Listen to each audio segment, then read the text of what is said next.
so glad to have you here this afternoon, and Harry Lang, our chairman, will be joining us shortly, but we're going to go ahead and get the meeting started.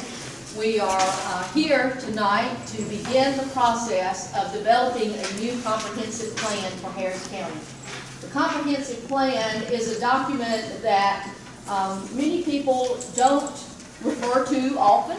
However, it's a very important document that the Commission uses to move forward the goals and the purposes of the county. And so it's a very important document, and the one that we currently have, as Harry has said before, is pretty vague, and you look at that and you think, well, what does that really mean? And what do we really want Harris County to look like? So the purpose of these meetings is to hear from the citizens, hear from those of you who are here in the audience, work with the Board of Education, work with the mayors of the municipalities, work with the Development Authority to say, this is what we really want Harris County to look like in the future. This is how we want to grow, and this is what we want to make sure that our goals are. So thank you for being here tonight. It's just a real pleasure to have each of you here. We have asked Rick Morris with the River Valley Regional Commission to join us, and he's going to facilitate this meeting. He's going to assist us in the overview of the planning process and get us started on this journey of developing a comprehensive plan. It will take us about a year to do this if we do it well and we do it correctly. So, Rick, I'm going to turn it over to you, and you can share with us the overview of the planning process. I want to welcome everybody tonight. It's always good to see a good crowd. It's a comprehensive plan. And as you all can tell, I have a PowerPoint presentation. I know those sitting in the back corner are going to have a hard time seeing it, so if you want to shift, by all means go ahead and shift. It'll save those neck muscles from straining too much.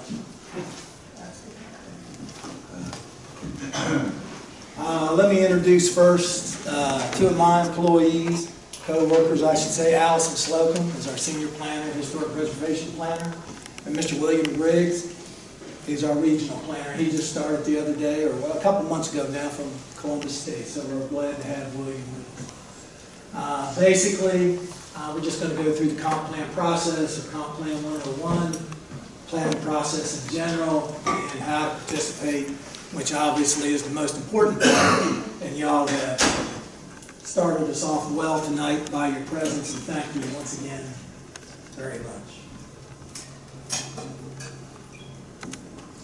Comp plan, for those that aren't familiar with the plan, it's a policy document.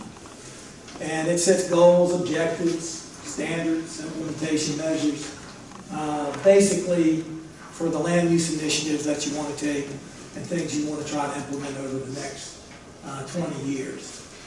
And here again, it also helps to coordinate local planning efforts, not only in the unincorporated area of Harris County, but Hamilton, Pine Mountain, Shiloh, and Waverly Hall as well.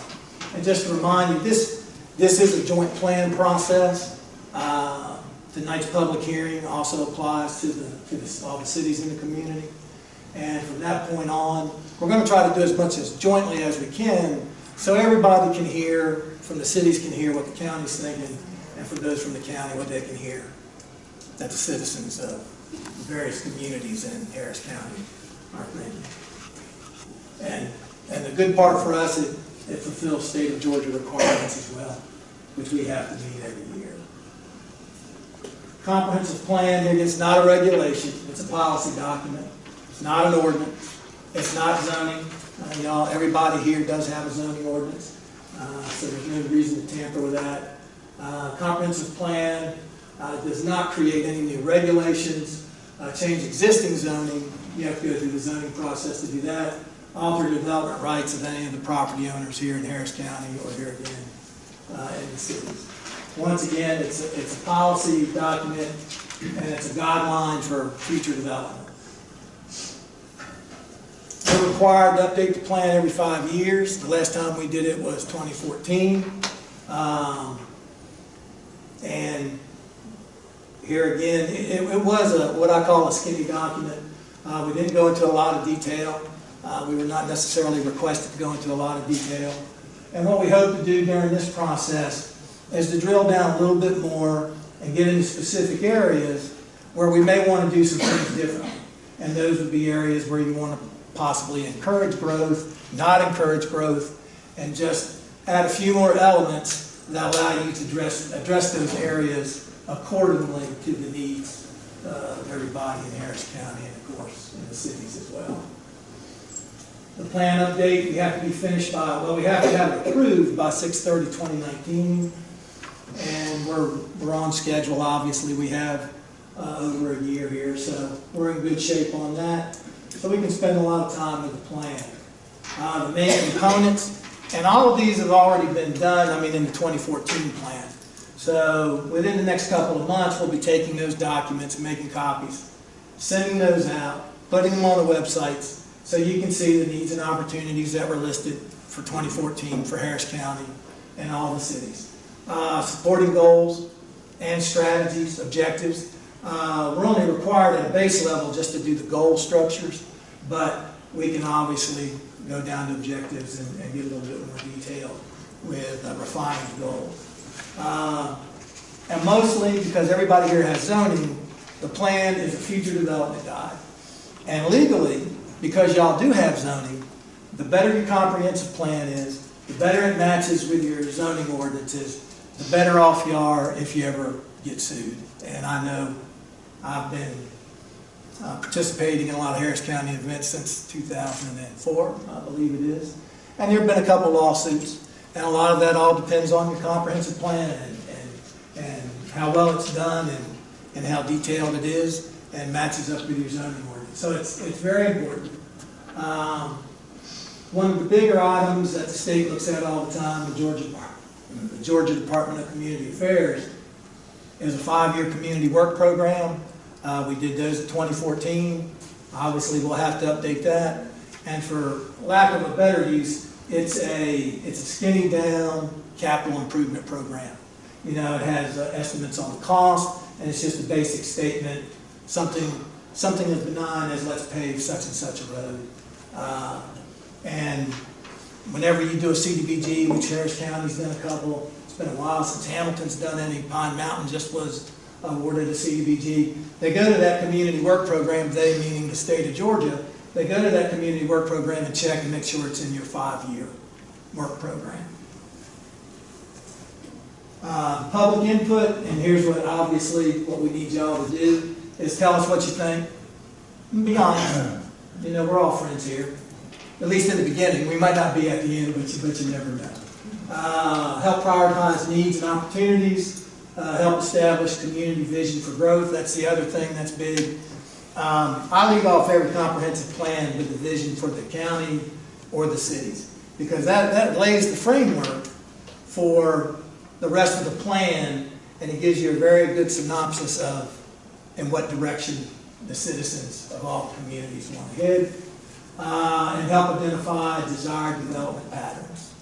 And that's the main priority with the work program and all the comp plans, is to give you an idea of how you want to grow and how you want to enforce things, and go from there. The planning process. Here again, where are we? Where are we going? Where do we want to go? And how do we want to get there? That's what it's completely about. You know, y'all know what it's like now. You know what it's been in the past. What sort of changes do you want to make, if you want to make any changes, to get to that final destination of how you want Harris County and the cities to function, how you want them to look, the aesthetics that you would like to see or not see, etc. What is the planning process? Well, where are we? Where are we going? And then you get the next two. Where do we want to go and how do we get there?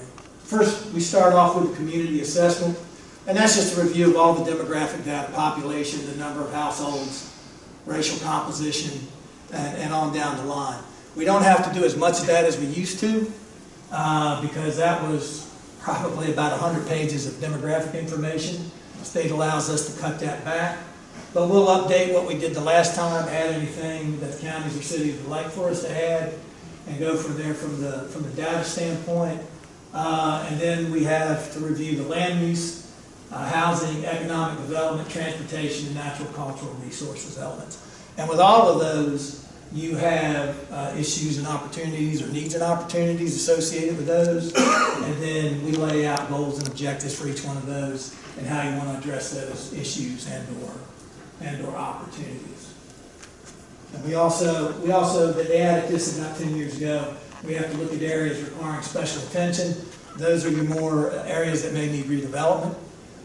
Those are areas where the income are below the poverty level, which are only a few spots in Harris County, a few more in the cities, and other areas that would be called possibly disenfranchised. So, and then areas of growth, where you're having a great deal of growth, whether it's off the interstate, the southern part of the county, up south of West Point, all of those areas in West Point where you've been getting the industrial growth, where you have Mulberry Creek and Grove and that development there, and when it starts to take off, all of those things that you would need to address. And let me see. What is the planning process? Well, y'all started tonight with a kickoff meeting and the first public hearing. The comprehensive, you can participate in the comprehensive plan public element workshops that we're going to have. And here again, it's pretty much going to be me and Allison and maybe one other, and we'll be working with Harris County and all the cities. So we're trying to schedule dates and times that'll work for all of us, and do as many jointly as we can, maybe in a bigger venue here with tables that all the communities can sit around, group, and then individual sessions as well. And some of the communities, Shiloh did their plan in 2014. It's about 25 pages long. And all they were interested in was the community work program and the basic things that were required by the state to do it. So working with them will be, relatively painless. It shouldn't take that much time. Harris County and Hamilton and Pine Mountain are going to be a little bit more complicated, and as well as possibly Waverly Hall, because there's a lot of growth that comes from Columbus out that corridor, and that impacts the city and maybe what they want to do and what they don't want to do. We're required to have 2 public hearings. The first one's tonight. The final one obviously will be the second, and we'll do that my goal is to do that about 2 months prior to when the plan is due. We're supposed to give the state 60 days to review it. And so 2 months out gives them their 60 days, and it makes them happy, makes us happy, and I think they might grade us a little bit better just because they're happy. The final plan is a 20-year vision. Goals, and it has the goals and strategies, future development guide, and the implementation program. And the most important part, how to participate. Well, y'all, like I said, did well tonight, and everybody will have a chance to comment tonight.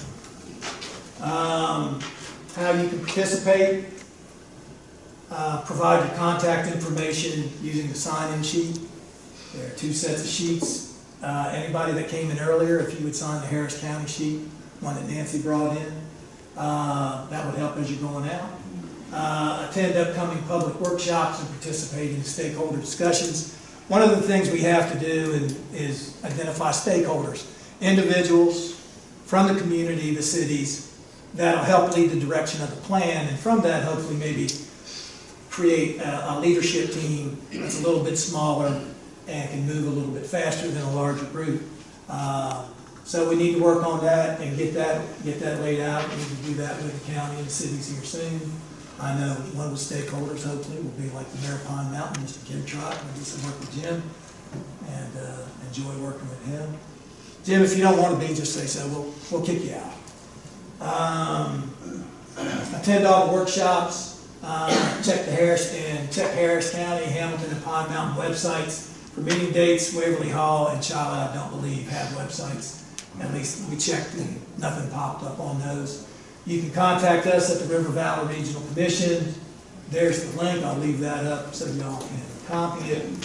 One of the things that was interesting in 2014, we did a community survey. We did it internet-wise, and we'll do that again as well to let people have an opportunity to comment.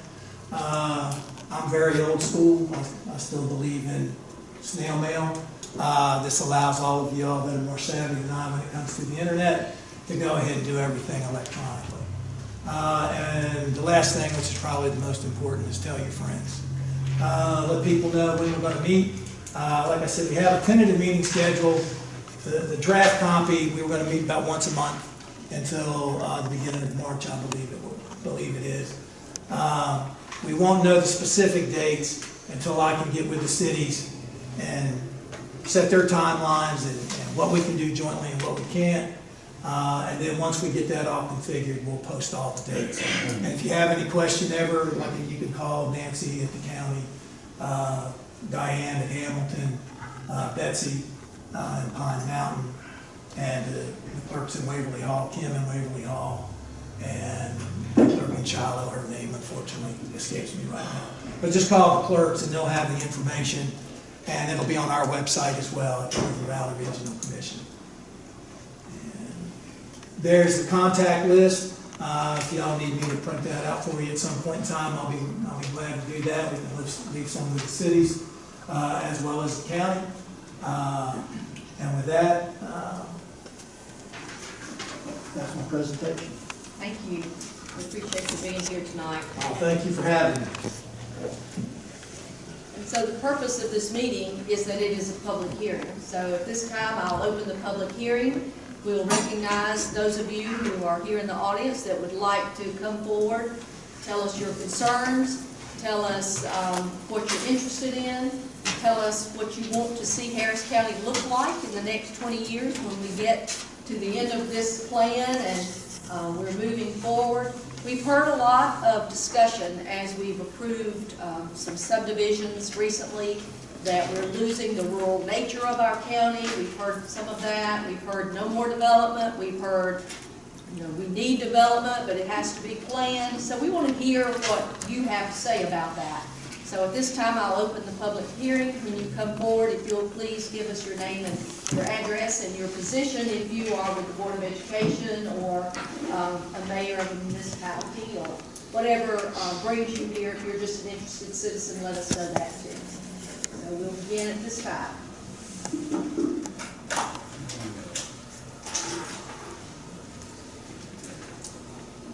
Good evening. Good evening. Tim Malaby, I live at 39 West Scotch Court, Fortson, Georgia. And I want to thank you for hearing me tonight. What I would like to see in this plan is an aggressive agenda for growth, both residential, commercial, and retail, particularly along the 185 corridor where we have, I believe, 4 exits in our county. I believe that we're making our living off of the property taxes and that we need a good plan to generate additional revenue streams to keep revenue here in the county instead of sending it off to Columbus. We pass SPLOST taxes, which really are tremendously helpful in doing the things that we need to do, but I think that we could generate significantly more revenue from those if we had additional retail outlets here in the county where we could spend our dollars rather than giving all of it to Columbus for their SPLOST projects. Thank you. Thank you. Excuse me, sir, what's your name again? Tim Malaby, M-A-L-B-Y. Okay, next. Glad to have Mr. Lane on. Told you you'd be here shortly. I'm sorry, I apologize. We have opened the public hearing and we've had one person to participate, so I'll hand it to you. Okay, is Rick maybe? All right. Again, I apologize. This process that we're getting ready to go through is something that for a number of years has been pretty straightforward. I think we as a commission certainly have become more and more aware of the need for a little bit more intricate planning, a little bit more cooperativeness. And so that's why we're starting this in a little bit different fashion this year, because we do want to hear from all the folks that really are affected by this. It's not just the citizens although they certainly are a major part of it. But it's all of the other bodies that are charged with the responsibility of directing this county in whatever fashion it might be. So we want to try and do that this time. We hopefully will, I know we'll come out of it with a lot better plan. I know that we may take a few missteps along the way and have to auto-correct as we move forward. But it is very key, I think, that Harris County take a look at where we're going and also look at where we are. For the first time in a long number of years, we had to raise the millage rate last year. It was not something we wanted to do, but it was something that we found necessary to do. Before we raised that millage rate, Harris County, for the maintenance and operations side of your property taxes, your bill includes education and the maintenance and operation. But of the 159 counties in the state of Georgia, we were the 10th lowest as far as the millage rate that was charged to the citizens of this county for maintenance and operation of the county itself. With the $2.5 million increase that we made, we are still the 34th lowest in the state. Now that's good in that we are low. It says an awful lot for the way we ran our county, but in retrospect, I sometimes wonder if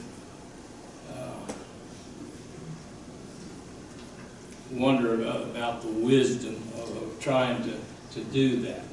We have had, and this is what occasioned some of that increase, was we had some things that were broken and needed to be fixed. We had some things that, in order to provide the services that we are obligated to perform, we had to spend some money.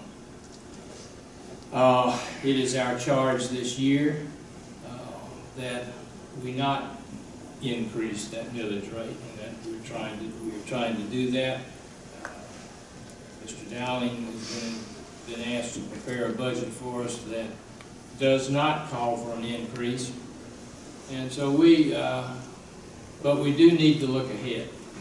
And I think most of you understand, but I want to make sure that in general, the majority of the citizens of Harris County are of the same thought process that the commissioners are, that the Board of Education is, and all of our other units, as we try and provide for the citizens the services that we need in the best fashion we can without being overburdened.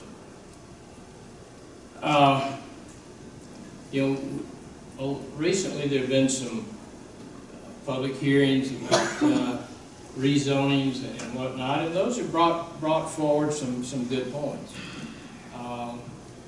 And we need to listen to those points and see what we can do. We as commissioners, we hear all sides of it. We can't answer to everyone in the fashion they would like for us to do. But we do try and do what we feel is best for the future of Harris County and for the citizens of Harris County. One thing that is absolutely clear, and that is that we are going to grow. There is no way around that. People are going to grow. The number of people are going to grow. The amount of property does not grow. So how do we manage that growth? How do we handle it to hang on to those things that we treasure in Harris County as long as we can. And yet at the same time, looking forward to make sure that we can continue to provide the services that you as citizens deserve. You know, we hear things like, well, we need to pay the sheriffs and their deputies more. We need to provide curbside pickup for yard trash. We need more than one garbage pickup per week. There are a lot of things we hear of that we need to do. The other side to that, though, is people say, well, we don't want our taxes to go up. Well, folks, that's the catch-22. With more services required, with the increasing cost of living, and it does go up a little bit, and we're trying now, I'll back up just a minute. 3 years ago, we did a salary survey to find out if we were paying our employees what the going wage should be for suburban or semi-rural county. And we pledged that we would take a look at that survey and try and do something to help our employees. We have very dedicated employees in this county. They work hard for us. They work hard for you. And we want to try and do what we can to help them. Well, the salary survey came back, and as a result, we did have to make some adjustments. And we looked at that salary survey. We gave all the department heads an opportunity to talk to the people doing it, if they did not agree, an opportunity to come back and talk to the folks that did the survey, and then if they still didn't agree, come talk to the commission.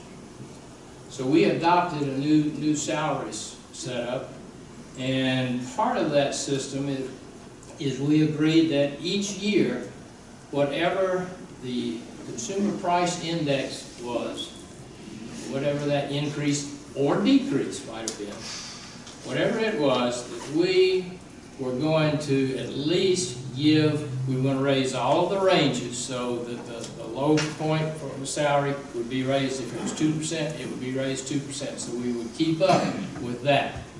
And in addition, we have tried to add a little bit more of that each year to our employees. We talked about a longevity increase and taking a look at it. Quite frankly, we couldn't afford to do it because it would have cost us, I don't remember the exact number, but it was several $100,000 just to bring us up if we gave every employee a certain amount per year of service. So, you know, that hasn't happened, so we're trying to at least change it a little bit. But that was one of the things we had to do. I think the changes we did make cost us, I believe it was around $400,000. It was just to get up into that and bring the employees up to where they should be. So, you know, we did that, and we did that because it was deserved and earned, and we wanted to do so. But when you look at other things, you know, some of the funds that we have borrowed from were our capital funds for what happened to 2 garbage trucks all of a sudden just bit the dust. And that's, you know, that again is several $100,000, not a piece, but together, $300,000–400,000. And we used to not have a fund to go back on, so we had been doing those kinds of things. But to be able to take care of our employees, as you all know, insurance has gone up, and that has been a big issue for us because we do try and fund the insurance for our employees as much as possible. Unfortunately, not for their families, but we can do it for the individual employee. So we have all sorts of demands. We have all sorts of things facing us that we need to address to handle those demands.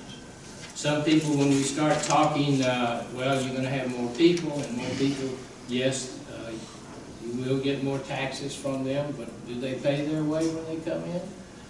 You know, that's arguable. But one of the things that that we have found that we are lacking in Harris County is retail taxes, sales tax. We don't have a lot of retail in Harris County now. Yes, we address some big business with the Northwest Industrial Park, and we're getting some good revenue. I think the first two that came into the park, two big suppliers, they're contributing about $400,000 a year to our budget.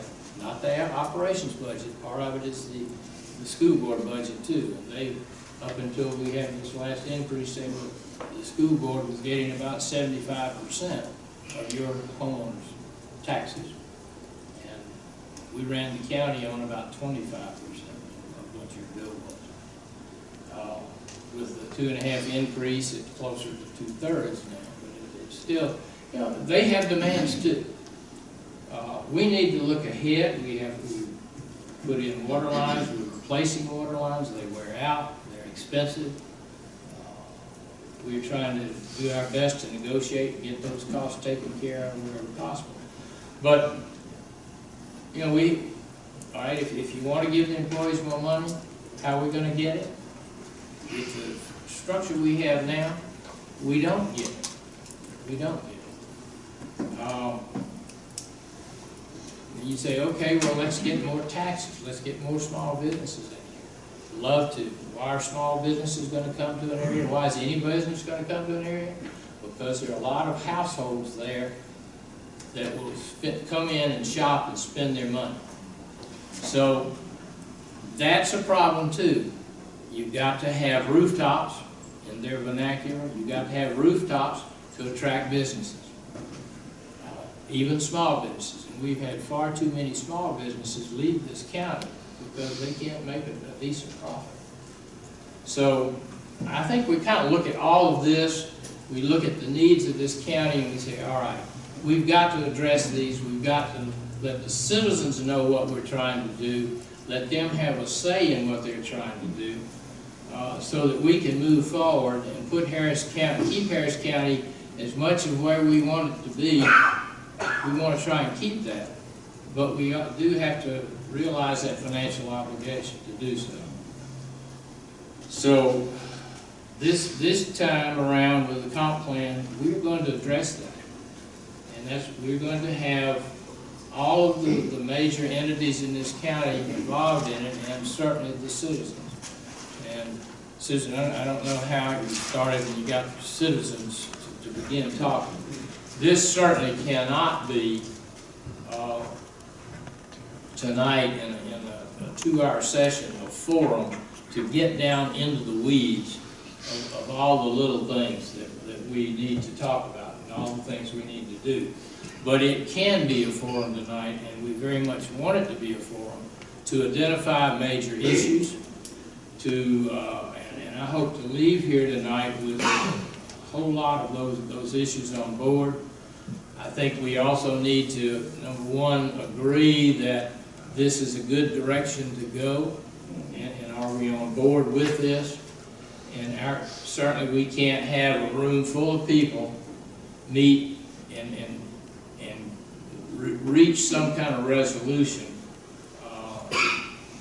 So I think of necessity, we're going to have to, as we move forward, have a number of subgroups that work on the issues and that bring facts and bring wishes and their wants and their needs, and there is a difference, to a committee where the members of that committee are made up from these subcommittees so that we can tackle all of these issues, and where it's something that really needs to get put on the burner, we can dig deeper into the weeds then, and we can get people to come in and talk about it. So that's kind of where I want to go tonight. It goes kind of hand in glove with the comp plan. They are identical, and yet they're separate issues. And probably some of the stuff we're going to do would be outside of the comp plan, but I think this is a good opportunity for us to direct that comp plan and the ways that we need to go.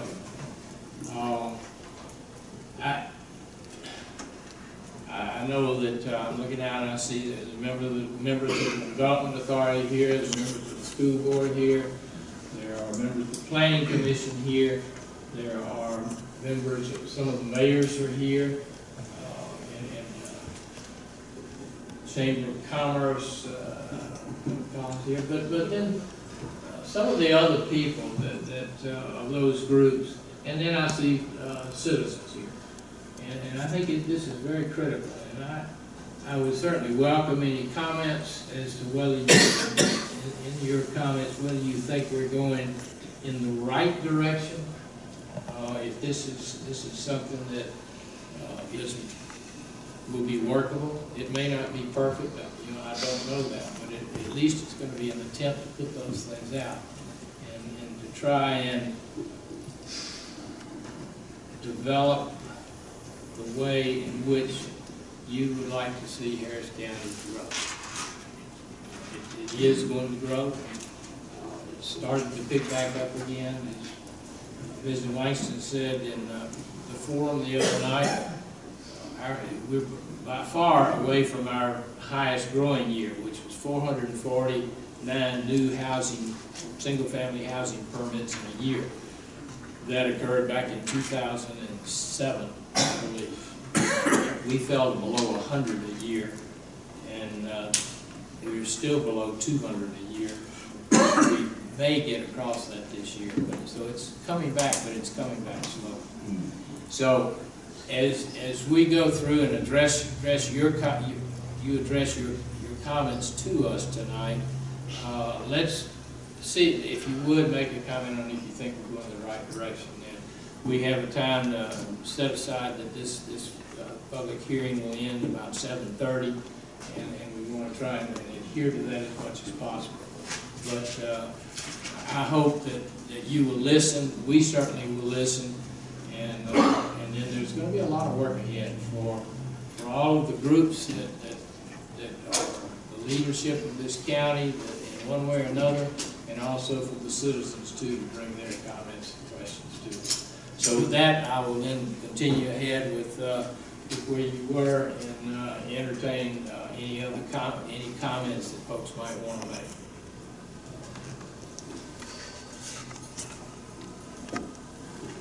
Yes, sir. Do I need to approach y'all? Come on.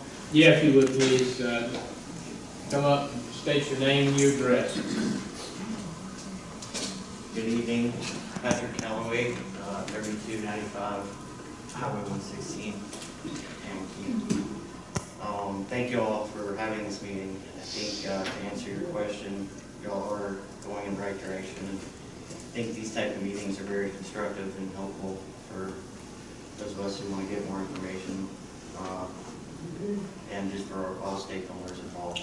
Lean forward if you want. They can't hear you in the back. Okay, sorry about that. But so I came to the pre-planning meeting last Wednesday, and it was not open for public questions or input. But I think what was most concerning was that we were informed that it costs $9,500 per student, and that the state is supposed to pick up half and the county pays half, but that over the last 11 years, the county has been shorted $22 million of reimbursements from the state.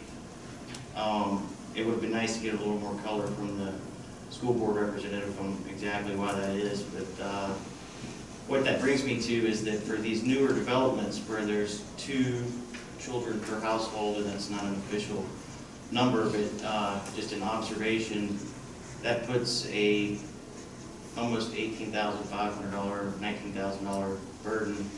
The state's supposed to be paying half, but they're not. That's a big, compared to the amount of ad valorem taxes that are paid on these $250,000 to $300,000 homes. That's a huge burden that's being placed on the existing tax base.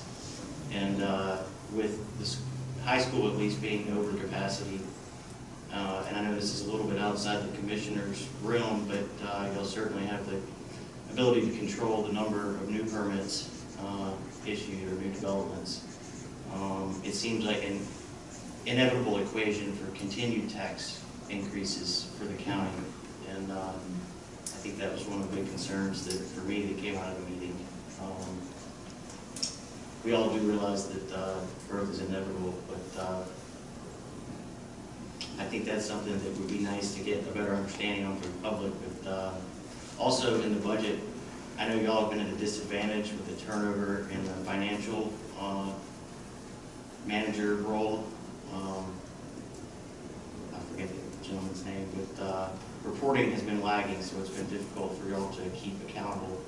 But I've noticed by reading the budget that pension and benefit costs are not allocated by department.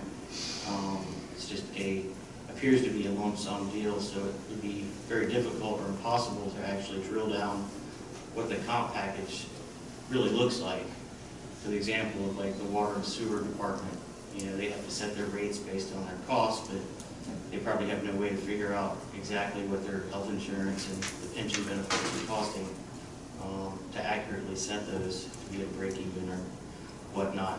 But there's lots of examples, and I won't go into all of them off the top of my head. But I think that's an area we certainly could improve upon countywide as far as getting a handle on expenses and keeping taxes in check. Right. I'm not going to go and discuss that because I really don't know the specifics. I know that it's something we look at every year. I think they're doing it, pretty sure they're doing it according to what the plan calls to be done. But certainly that could be better communicated perhaps. And I don't know whether the school board was the one that made those comments about the dollars. I do know that the governor has put, the last 2 years, has put more money into education, trying to make up where they had shorted.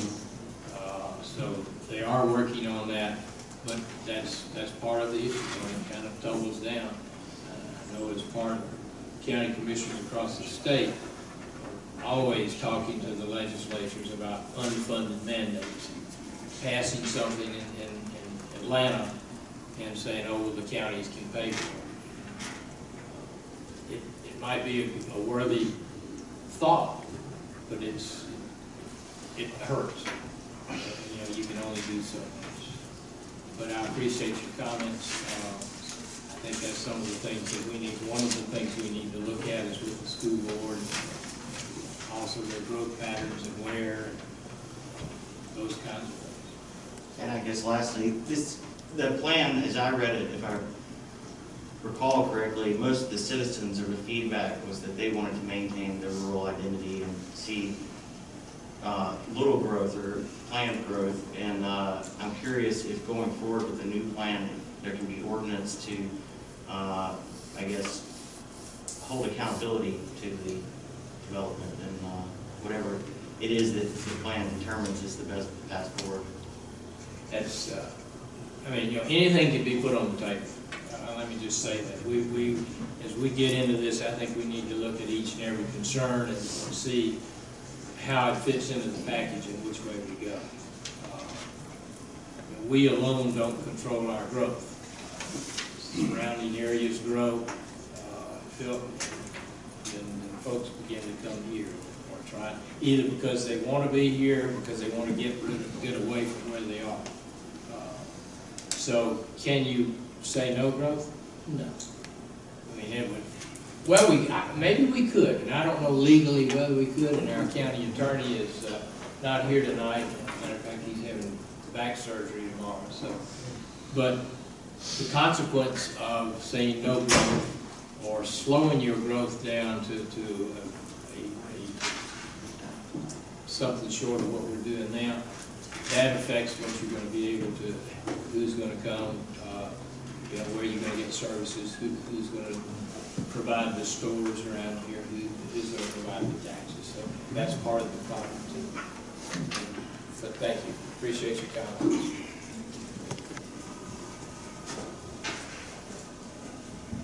Anyone else?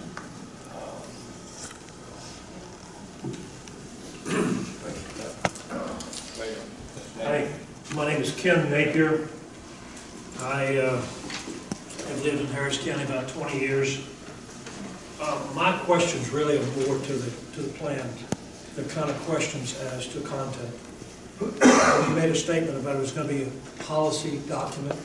correct? Will it provide policy guidance, or is it just a policy document? It'll provide some guidance as well. Okay. In that framework, will we be able to get into the plan projected densities and their impact on county services? Somewhat similar to what the gentleman was just saying. As far as the sections are concerned, you know, we can drill down to that level. I don't know if we end up doing that as part of this planning process, or if that's a next step. I mean, obviously, you know, you want to get to the numbers and see, okay, if we do this much, how much it's going to cost us. And that's a little bit beyond what most comp plans do. But at some point in time, I think it probably will need to be done. I just don't know if it's going to be done as part of this process. That's something I'll have to talk to Harris County about, the cities and the other ones, and see if they want to go that far. Mr. Napier, just before you go, part, the River Valley Regional Commission does this comp plan, the basic comp plan, for our planning purposes at no charge to the counties. What you're talking about probably drills down into something that we could contract with them to do at a cost to the county. And I realize that it may be that your policy guidance dictates something back to the county that the county then wants to look at that has additional documentation relative to densities. How does it impact the school board? How does it impact the crossing lines? But I'm kind of asking that density question. I did notice in reviewing some other comp plans, both in the state and outside of the state, that they keyed on something that was called an employee-resident population ratio, which was what the first gentleman got at. And that their comp plans seemed to project against what was a good employee-resident, not a good one, but something that you should be striving for. Does your policy guidance address anything like that? Well, there are several things we do. You know, there are numbers for jobs, housing, balance. You take a look at not just those that are employed and the number of houses, the number of jobs that are available. Those are things that we end up putting in the demographic section. As going down to the other situation, I've never put one in there like that, but that's obviously something that, I mean, because we do have the numbers that we can look at, and then if you can direct that back to a policy and what needs to be done, but we just might have to ask for some additional funding to do things like that. They seem to do that for another reason, and this is the third question, last question. Does the comprehensive plan, if it's done right, afford Harris County the ability to go back to the state or back to federal sources for additional funding in any particular area? Does it give us a basis? Not does it just meet what the state needs, okay? But does it give us any other legs if we have anything in it in particular that will allow us to get additional dollars to either run the county or support something we need to do in the service? Well, there's so many, you know, there's thousands of grants out there and government programs. The better your information in general, the better grant application for whatever need, whether that's water, sewer lines, whether it's redevelopment funds, what have you. You know, the better information you have, the better your grant application. So yes, I mean, that information can work its way back up the chain and make for hopefully a better success ratio as far as federal funding, state funding, etc. Thank you very much. Thank you, Mr. Napier.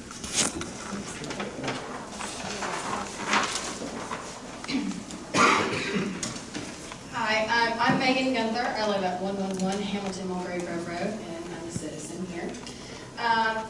And talking about stakeholders, I was wondering if there was a possibility that the unincorporated communities like Fort Sid, Catala, Ellerslie, places like that, that seem to be the southern tip, that are being developed the most, seem to have the least amount of input in the comprehension plan. I was just wondering if there could be stakeholders from those areas also to represent those areas so that we can address the concerns and the growth in the area. I can answer that. I've already nominated some people for the committee. Perfect. On that, and I have also made it a matter of record that we do have citizens from the unincorporated areas Perfect. on the committee. Yeah, That's that's already been addressed. Thank you. Yeah, that was a concern of mine and other people because I was reading over the old one and it doesn't represent those people. I have another thing. Yes. In the past, he and I had many parts of the comprehensive plan were the only two we attended. That's what I was wondering. So, I mean, you know, it was open to anybody, Right. but nobody came. Yeah. Community involvement is definitely an issue for sure. I have to tell you that.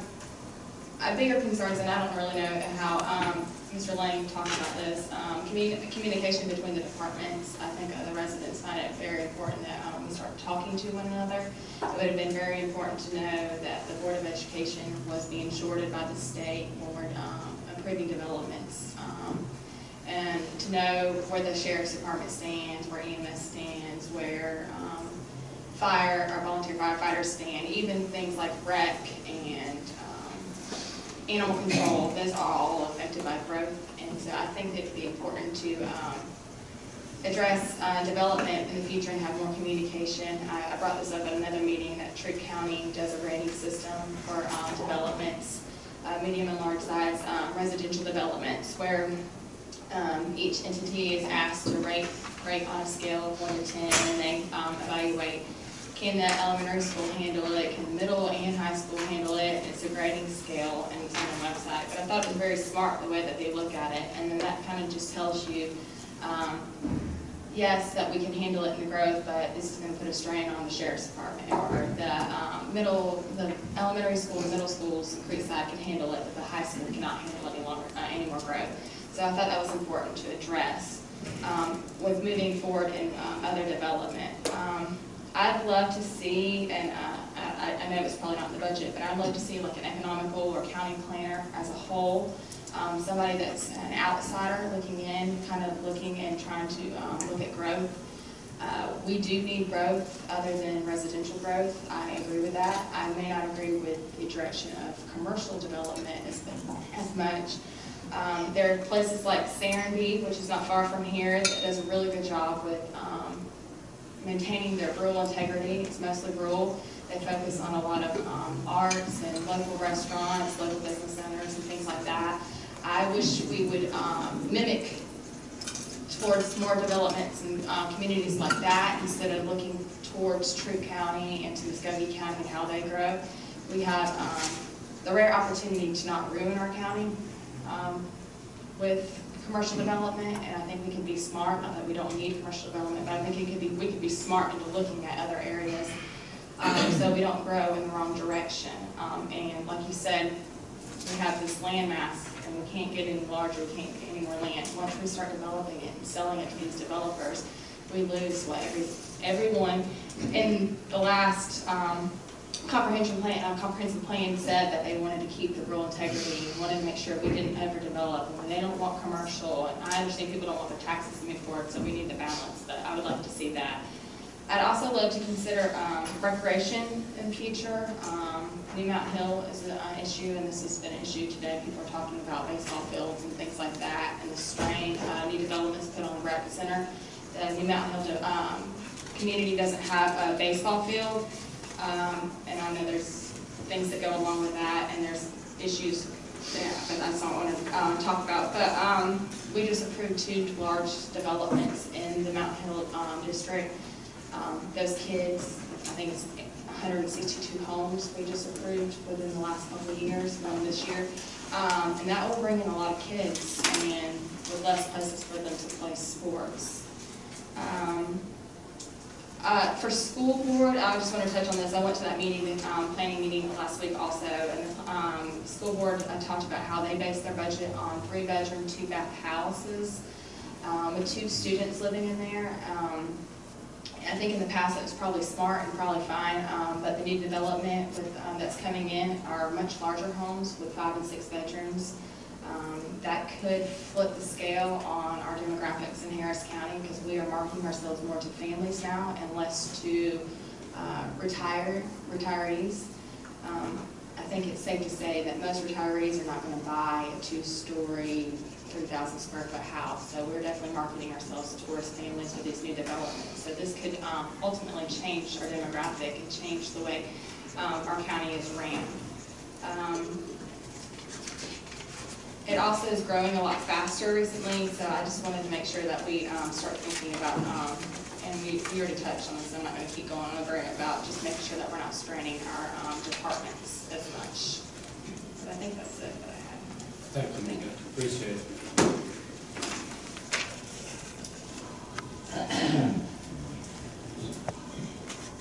Morgan Harlow, 6521 Highway 18, Pine Mountain, Georgia. I'm on School Board District 2. I don't know if you want me to address some of the issues that have been talked about tonight. Is that appropriate? Yeah, I don't lift up, don't get too far down the weeds, but yes, some of the broad ones would be fine if you It have. has been discussed multiple times, or mentioned multiple times, that we've been short over the years, $22 million. It was not just Harris County.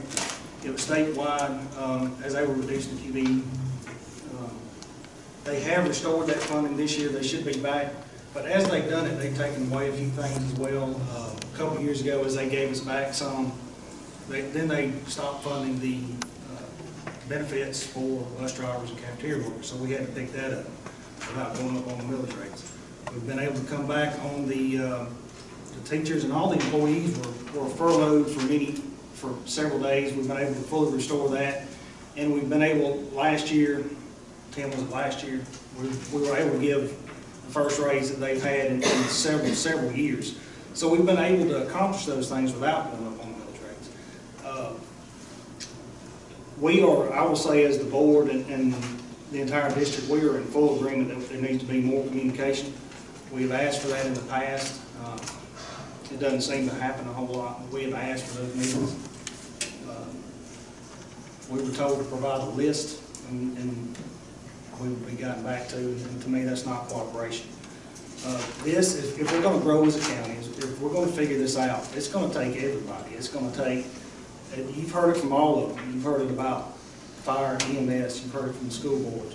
We've got to figure out how to reach out into communities and get them what they want as a cohesive body between the commission, school board. School board, the budget for the school board is $54 million. I mean, that's a pretty big enterprise anywhere you look at it. So there needs to be some stakeholders from the school board, and not just from the superintendent, but the members of the board, and not just chairman to chairman. There needs to be stakeholders that are actually sending their kids to school. There needs to be stakeholders that are using the EMS. There needs to be stakeholders that are using the library, the rec center. We need to figure out how we want to grow. And I'm going to differ from probably most people in here. You can see where the growth is. I know Tim mentioned coming up the interstate. To me, it's going to have to be on that 315 corridor, and it's going to have to come up out of West Point, where there's sewer coming out of West Point, and West Point really does want to grow that way. The days of coming up that interstate, I think you can still develop off those corridors, but you're not going to go very far off those corridors. 103 is going to be the next big thing, whether you think it or not. There's nothing out there, but West Point wants to grow that way. Troup County is going to expand that way. I've heard it mentioned about the high school being overcrowded, and it is at capacity. We do have a plan in place, and I don't want to get too detailed, but we would like to see a college and career center here, similar to what Think Academy has, and it's a public-private partnership, and it's going to have to be that way in Harris County. You can't fund it with public funds all the way. But if you do that off-site, if you're able to do that off-site, it does a couple of things for Harris County, not just the school district. Number one, it relieves a little bit of the pressure off of that high school if you move your CTAE classes, your vocational classes, your college prep classes there, similar to what Think does. But if you do it off-site, you can also offer adult education classes. They can go to school at the same time, take the same classes through West Georgia Tech, Columbus Tech, whoever we partner with, Columbus State. There's a lot of benefits to that we can provide the citizens of Harris County at no additional cost other than we're already providing school. If they can pay for the classes, Noonan does it right now. Coweta County does an excellent job doing that.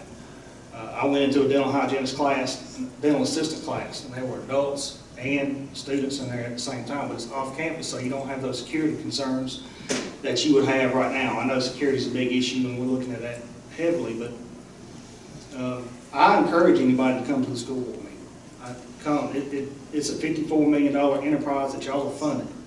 Y'all need to be involved. Y'all need to ask those questions. And I'll be happy to answer the ones I can, and if I can't, I'll direct you to who can, and they'll be happy to help you too. Thank you, Mr. Marlowe. Mr. Marlowe raises a good point. I don't know the answer. There are very few meetings of the school board, of the planning commission, of the board of commissioners that have a huge number in attendance. And when that happens, it's generally because there is a specific issue that is being addressed that affects people in a limited area. One of the problems of a small county is is the communication issue. We have the Harris County Journal, which comes out every week and reports happenings in the county. Reports things. What is their subscriber base? It's 4,000 or so. It's not very big. That's a great way for people to at least stay informed what's happening locally. It's $20, $25 a year. It's pretty inexpensive. It comes out one day a week. Comes in the mail. And then at our meetings, we have very few people, and I imagine the school board is the same. We have very few people, but we do have a hardcore few that come to the commission meetings, almost without fail. But why don't more people? I know it's not exciting, but at least if you want to know what's going on in your county, that's a good place to find out what's going on in your county. We have revamped our website for the commission and trying to put links into it to the Board of Education and to others. But how do you get people to come to the meetings to stay informed or to be informed? That's a big problem. We can't solve that. We can only try and make as many avenues possible. And if somebody's got a great plan for doing that, we would love to hear about it, because we do want people to understand what's going on. Colin Martin is the new head of the chamber.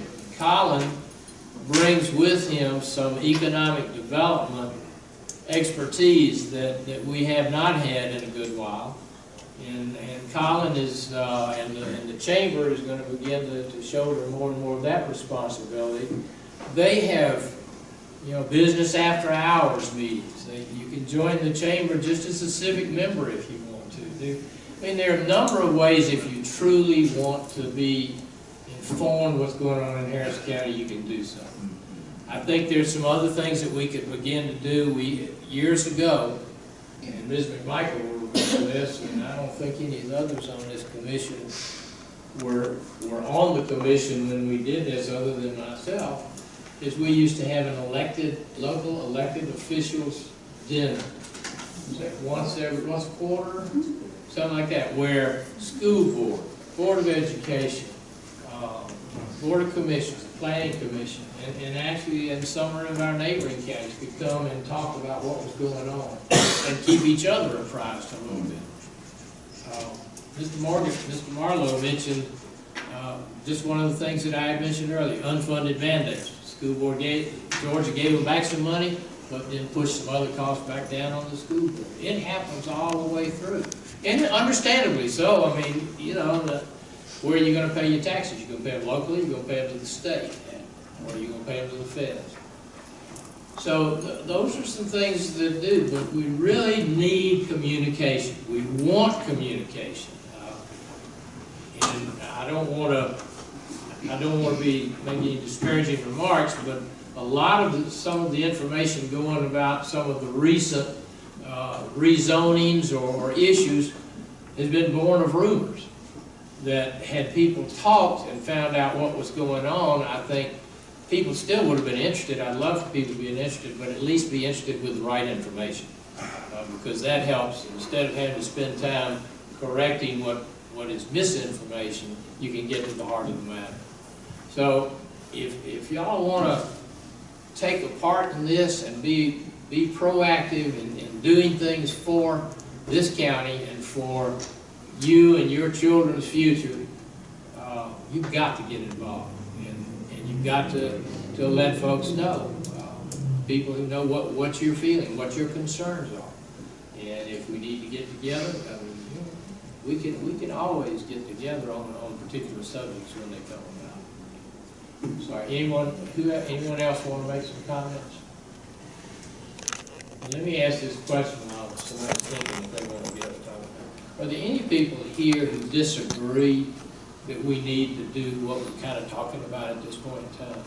That we need to try and look forward, that we need to plan, we need to talk about it, we need to see what effect it's going to have on the different entities involved so that we can plan for a Harris County that does as much as we can to hang on to what we treasure and while still handling the growth that comes this way. Is there anybody that disagrees with that? Can I ask a question here? I'd like to hear from the county manager about what he thinks about the comprehensive plan. How can you do your job going forward without a comprehensive plan? You can't. This is a roadmap. It's a roadmap forward. As everybody knows, without a roadmap, you don't know where you're going. And when you get there, you don't know it. So without a plan, without a good plan, with a lot of benchmarks. I recently wrote a grant for the Rails to Trails project. You mentioned that. And the Rails to Trails is mentioned heavily in the current 2014 comp plan. And so I wrote 2 grants worth about $300,000, and they were awarded. But they were awarded for one reason alone, because the Rails to Trails were inside the comp plan, and the comp plan is an adopted document approved by the board and approved by the citizens. So what federal or state agency wouldn't like to have an item in the comp plan that they will fund that's been through an approval process? People come to me all the time, hey, I'm going to apply for a grant. I said, let me look at the comp plan. The comp plan isn't even mentioned anywhere. I said, I'm not going to waste my time writing a grant for something the board hasn't approved or the public hasn't approved. So a comp plan is extremely important. I think we need to go beyond the basics and get deeper in certain areas, even if that requires funding, more money, it's going to be needed. So without a comp plan, you don't know where you're going, and when you get there, you don't know it. I think the other point on the management side, it never hurts to ask for more. You may not be able to get there, and you may not be able to achieve it, but it doesn't hurt to ask for it. Oh, trust me, And I would ask for more. And that's what a plan does for us. And if the state's approving it, then the state has a buy-in. How do you think the board increased the millage rate to 2.5 mills? Because I proved to them that they needed to do a lot of documents and information, and they were wise enough to do it. It was not fun. Thank you for those comments. Matter of fact, I just forwarded something to Mr. Dowling either yesterday or today, a grant that we had applied for that no longer exists, but it handled bigger things, and we applied for a $5 million grant for Rails to Trails. Well, they have done away with that particular program, but they have funneled it to another program, and I sent that at the end of the day, so we're going to try to do something along those lines too. I mean, Rails to Trails is a great example. That's something that we would love to have. You know, we've got the rail bed, it's just a matter of building it. But that costs money. Is it an absolute need? No, it is not a need. It's one of those things that's going into a category where we hope we can get somebody outside to be able to do it. We do have a couple of new options. One is we can use the TIA-SPLOS, that we were one of 3 regions in the state that approved it. We could, as their major projects come up, we could apply to have those done. Now, the major projects were approved for the first 10-year cycle. In another 3 or 4 years, we'll vote again for whether we continue that TIA-SPLOS. And Randy and I have had some conversations already about putting that in as one of the major projects and just having the DOT do it all. One end or the other, have it done in one fell swoop and have it done with. I mean, those are things we can look at in the future. So we are looking at different ways to try and get things done. But when you come up with and the needs to, for the things that we could spend our money on in this county, there's so many, and so many of them are decent. They're good. They're projects we'd love to have, but we can't do them all. And we've got to take care of the citizens. We've got to take care of our employees. We've got to take care of our existing departments and their equipment. And then we've got to do things that we don't do yet, but that we would like to do. So, you know, there's never going to be a lack of need or a lack of want, but there's always a lack of money. And we are going to try and do our best to determine what is a true need and fund those types of things first. And that's going to mean a little bit different look at some of the things we've been doing. Mr. Chairman, I want to echo something you just said about the rails and trails. What was the number that you shared with me the other day that we got from economic return from a Callaway recreation? What was the recreation? For the tourism dollars? Yeah. Tourism dollars, and I don't have that with me, so don't hold me to it, but it was about $250 per household in the county. Is if we did not have the tourism, the dollars we get from tourism, then somewhere in the tax base, we'd have to come up with another $250 per household. And so that's the point back to the comprehensive plan. So if you can get things in a comprehensive plan, whether they come from the Filson district, or the Catala district, or Callaway, or something else that is far-reaching, that provides a basis for return of revenue, i.e. rails to trails, going across the county and bringing tourism in, and that's something that reduces our, the impact of the county and gives our county manager more dollars to be able to deal with. Right. And so that I would challenge the group as we go through this. There's probably other things for rails to trails. And this is my bandwagon to beat on the federal government. We give all of our damn money to the federal government, let's get some back. If we position these things in the comprehensive plan and position them properly, then we have the opportunity to ask for federal dollars that are our dollars that we've given out as part of our tax base. Thank you, sir. Can I build on that? The brown buildings was in the old comprehensive plan about the buildings and bringing money in. And the square in Hamilton just now is starting to have people in there, but the problem is I am a small business owner and I've looked into renting those buildings and buying those buildings and they're under code and it costs a small fortune. So I know there are grants that are can be given to us because of that. Is that something that we could address in more detail in the comprehensive plan, talking about, Waverly Hall and Time Out, we have these really great small, town centers that we underutilize significantly, and I think that would be a big draw into small businesses coming into the county for sure. Not having to build other areas out. I think, just my opinion, I think certainly we can ask them to do that. That's why the mayors and the town councils are included in this. They do have more utilities or services to provide than the county does.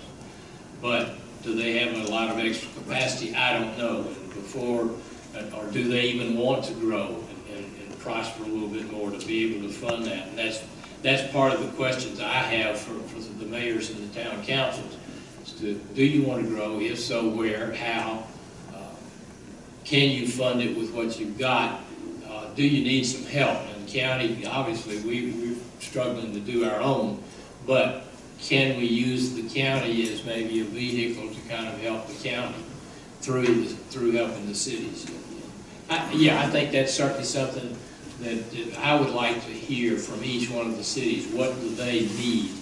And then what do they want? So that we can look at both of those and perhaps do something about it. Good point, though. Just a minute, I think, Mr. Horn, you had... Is the comprehensive plan the document by which utilities, roads, storm systems and such, are they in the planning document? Are they included in that planning document, or is it some other document, or is it addressed at all? Is there a master plan that addresses road prioritization and utilities, or is that part of the comp plan? Rick, you want to... I don't know that it's specifically addressed as to it really when you get down in the finite parts of it. That's one of the things I do want to look at as we look at the comp plan this time. Long-term resources. Let me give you an example, and I hesitate to bring this up, but I will. Because I don't know how much Harris County is going to grow. When you look 50 years ahead, 40 years ahead, I'm not going to be around here anymore. But there are people that are, and I think that's one of the charges. Not only do we have to deal with the day-to-day and the current, but we have to look ahead and try and plan for the future so that we don't get caught short. I was talking to your boss just the other night about water. For those of you who don't know it, we are allowed to pull from the Chattahoochee River 3 million gallons of water per day. We have a water treatment plant that can process just a touch over 3 million gallons of water per day. Harris County uses more water than 3 million gallons a day. Where do we get it? We get a lot of it from Columbus. We get some of it from Talbot County, which comes to them from Columbus. So, and Columbus at this point in time has a lot of extra capacity. But how long will that extra capacity be there? In 2003 or 2004, Danny Bridges and I went to the Corps of Engineers and Georgia Power and asked them, could we, let me back up. At that point in time, we were just starting the regional water commissions and the water wars between Georgia, Alabama, and Florida. One of the prognostications at that point in time, based on our current growth, was that the population of Harris County by the year 2050 would exceed 100,000 people. Well, that was a shock to a lot of folks. So we said, all right, if we're going to have that kind of growth, and keep in mind, we were already on this process of really growing rapidly, that eventually reached 449 in 2007.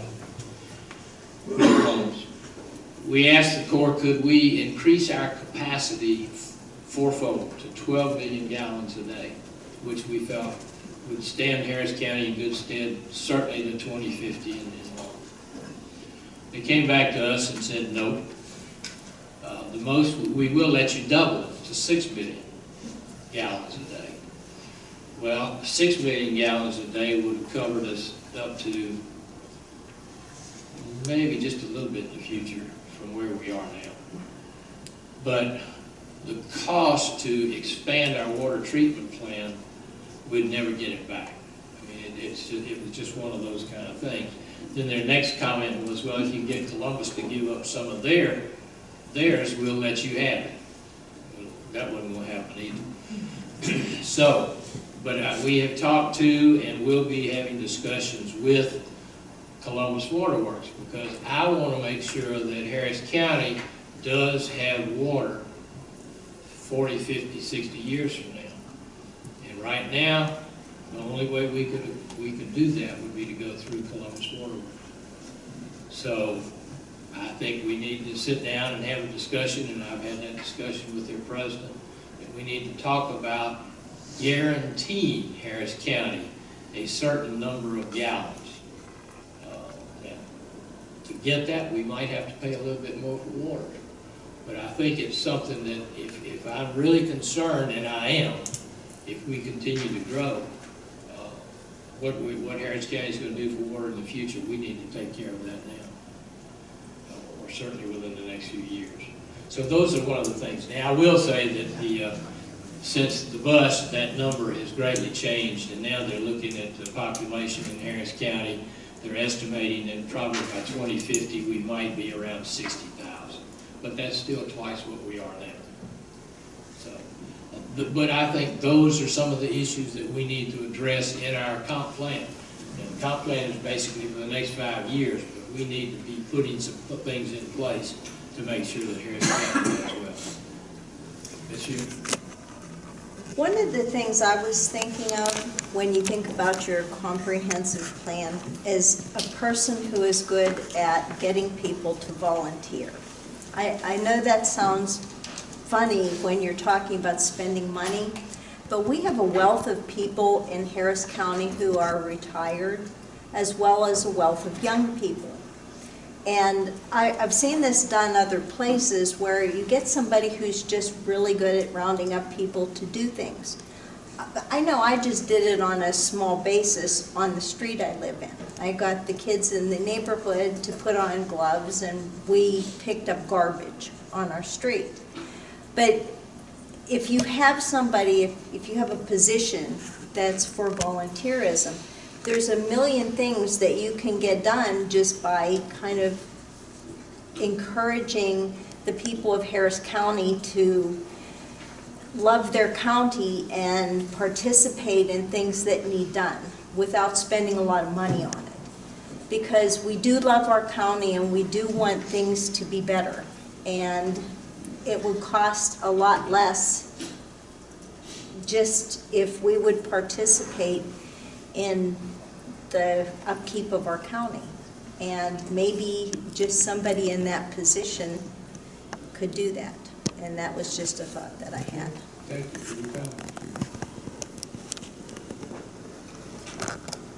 Anyone else wish to speak about it? Colin, do you want to say anything about your the economic development? This is something that also we've been working on, and Colin until then, the chamber is going to be taking a bigger role in that. We have also the city of West Point as an economic development person, and our business part falls into the city of West Point. It's in there, so we're beginning to get that. Someone mentioned earlier a planner. Yes, we need a planner in Harris County. There's no doubt about it. And the more we grow, or the bigger we get, the more we're going to need a planner. But at this point in time, we just haven't been able to afford one, frankly. But that could also help in it. But Colin is, and we will be addressing part of this process going through is an economic development phase for Harris County. And we will take a look at it since it's overview of the chamber, which is countywide, both the cities and the unincorporated.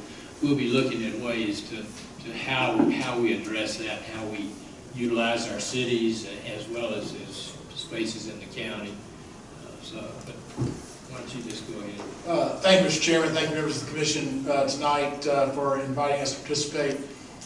So one of the elements of the comprehensive plan is economic development. In a conversation with both the Development Authority and the chairman, the chamber was asked to do a deeper dive on economic development. And there are 11 different components of economic development, and obviously we don't have the capacity to do all 11, so we're going to focus on 3 of those elements. Attracting new industry, business retention and expansion of current industry in Harris County, and workforce development. And specifically within workforce development, we're going to focus in on what occupations ought to be in the College and Career Academy that the school district is hoping to start here in the very near future. There's going to be certain principles we're going to adhere to through this process, and there may be some more, but a few coming to mind are, number one, we want to preserve the rural character of the residential areas and not have it in any industry that adversely impacts that. That's actually a fairly easy thing to do because the vision of this commission in putting the business park within the city of West Point on the Harris County side near Interstate 185. We have, I believe, about 275 acres out there. We could build it out totally. And really no one in the residential portions of Harris County would know that because it's so far away and it's near Interstate 185, or it's Interstate 85, excuse me, and those trucks would go 285 and go north and south. The second principle is that we want to be environmentally sustainable. And that's not just being a tree hugger, that is, tourism is the single biggest industry in Harris County, and a major part of our tourism is the environment, both with Callaway Gardens, the gardens portion of Callaway Gardens, and FDR State Park. And then the third component is making sure that we're building a workforce for the future to generate the industry we're going to have here. So we're going to kick off next Tuesday. We have a lunch scheduled at the Community Center. Chairman Lang and Vice Chairman Andrews are going to participate, plus a host of stakeholders. Charles Sweat, the president of First Peoples Bank, is going to head up the existing industries portion. We are going to ask someone who I'm not going to reveal yet, but somebody important to head up the workforce development. And then I have warned Mr. Greenhall, chairman of the Development Authority, that had a job for him. I haven't told him this yet, but I'm going to ask him to head up a new industry portion. So we don't have to talk after the meeting now, Craig. But No pressure. yeah, no pressure. But anyway, the plan here is that over a series of meetings, we're going to come up with a strategy for the county. It's going to be approved by the Development Authority. Once it's approved by the Development Authority, we'll bring it, Mr. Greenhall and I will bring it to the County Commission, hopefully on your October 16th meeting. Is that what I said, Nancy? Was it the 16th? Whatever the second meeting is in October, I don't remember the date. That's correct. We'll bring it to you for final approval and hopefully some ideas for implementation. We are involving the Valley Partnership. We're involving the West Point Development Authority. We're going to involve a lot of different stakeholders in the county because we want to make sure that this is a good, solid economic development plan. And it will only touch on the surface. Next year, my thought process is, I haven't had this approved yet, but we want to take a deeper dive specifically into downtown development and tourism, making sure that we've got a plan there. But by doing this as a first start, this will be, I believe, the first economic development strategy the county's ever had. So believe me, I'm not unmindful of how important an event this is. But I appreciate the support of the Development Authority in doing this, and I anticipate the support of the commission in doing this, and I want to thank you all. I'll be happy to answer any questions. Thank you, Colin. Appreciate that. Any other comments? Yeah, I just want to echo, that's something we've been trying to work for 4 or 5 years to get going, so we're really glad to have Colin on board and look forward for all the stakeholders and the commission and everybody. We needed an integrated approach to sell the positive things about Harris County. We hear a lot about negativity. We have a lot of great things in this county to sell. And I sell it every day in real estate, building and development. So I welcome it and look forward to anybody's input. Thank you, Mr. Greeno. Anyone else wish to make any comments? I do. Ms. Dawson? Since the bike trail conversation a while ago, I don't need to come up there. Jim, you can hear me from outside. I'm getting old. Okay. All right, with all the bike trail conversation a while ago, it proves that it's a need and not a want, because tourism is our #1 industry here. And with that being #1, that bike trail can bring in a lot of tourism. So it's a need and not a want, so it does need to be on the next transportation splost when that comes up. So remember that. Thank you, ma'am. And the other thing is, question, when this plan is finished, will there be some mechanism put in place that the commissioners will review that on a regular basis? Because I've been coming to these meetings for 20 years, I guess, and I don't remember it ever being, the comp plan ever being looked at on a regular basis. Well, every No, 5 no, years. no, I mean, no, regular basis, because a lot can happen in 5 years. So can there be a mechanism put in place so that every 6 months or whatever, you can just thumb through it and dust it off and look to see what is going on? Because we're beginning to grow at a more rapid pace now. We might need to dust it off once in a while. So can there be something put in place so that can happen? I'm sure we can do something to do that. I mean, it's, you know, it's part of, once that comp plan is done, the Community Development Office has that. Rezonings come in, they take a look at it to see if it meets with that. So it's not that it just sits and gathers dust, it just maybe isn't front and center in the commission meetings. But certainly I think we could work out something where every few months we took a look at it. We're gonna be doing a We parent. don't have the right to change that. No, no, not changing, But at least we can see if it's going in the right direction and try it. but review what we have done, because we're talking about putting a lot of detail in it this time. Yes, we are.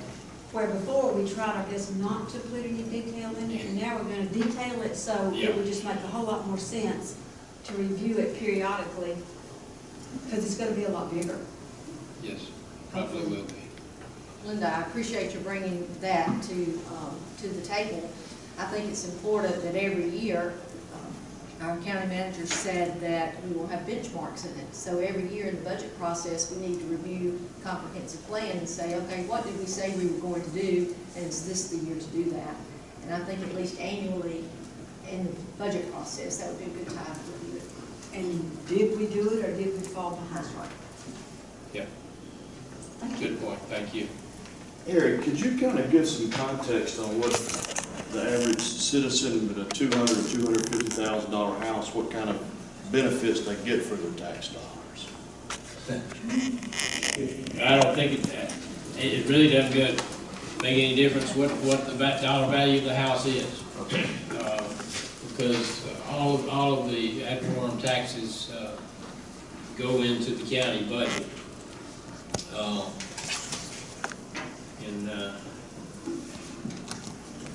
School board that probably has their own list too. So we, the Board of Commissioners, don't do anything with school board. They're an independent body. They make their own decisions.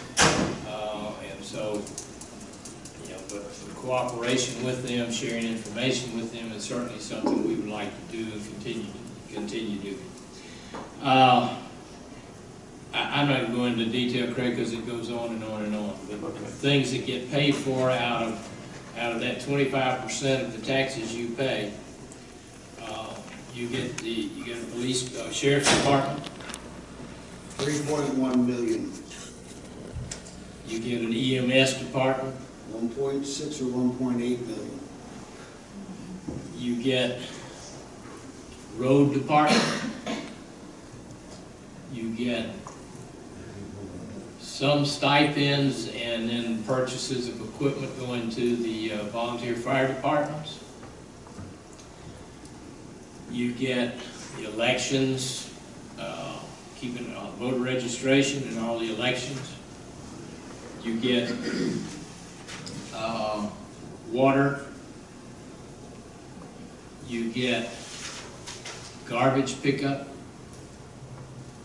You get some maintenance to the roadways, either repaving or cutting. And by the way, because we were looking so ratty on the mowing of the roads, and trash is horrible. Trash we don't control, that's the citizens. People need to not throw cups in the back of pickup trucks and trash in the back of pickup trucks. Yeah, they don't throw it on the roadway, but it blows out. You don't need to throw stuff out. Don't need to empty ashtrays out on the ground. But we do try and cut. Matter of fact, to try and beef that up, because we were having a hard time getting around even once a year to all the roadways. We have gone from part-time to full-time. So now they might get cut at least twice a year, maybe 3 times a year. Harris County's a big county. We're about the